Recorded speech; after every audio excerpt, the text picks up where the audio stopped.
हे प्रिय मित्र, आओ अब हम भगवत गीता के दूसरे श्लोक में प्रवेश करें, जहां धीरे धीरे युद्ध भूमि की गूंज बढ़ रही है और धर्म युद्ध की ओर पहला स्पष्ट संकेत आता है। यह श्लोक है अध्याय 1 श्लोक 2, जिसमें धृतराष्ट्र के पूछने के बाद संजय बोलना आरंभ करते हैं। अध्याय 1 श्लोक 2। संजय उवाच दृष्ट्वा तु पांडवानीकं व्यूढ़ं दुर्योधनस्तदा आचार्यमुपसंगम्य राजा वचनम ब्रवीत। शब्दार्थ एवं सरल अनुवाद।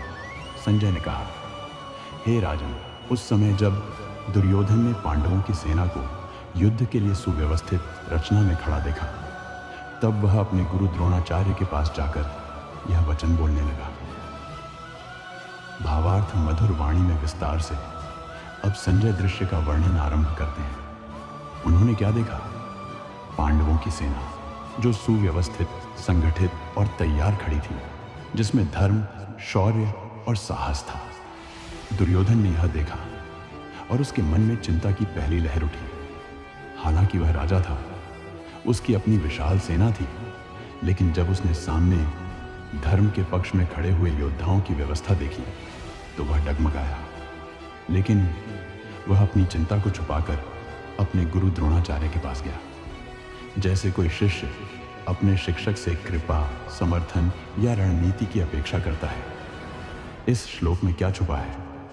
यह श्लोक बहुत सूक्ष्म रूप से बताता है कि दुर्योधन भीतर से असुरक्षित हो गया था।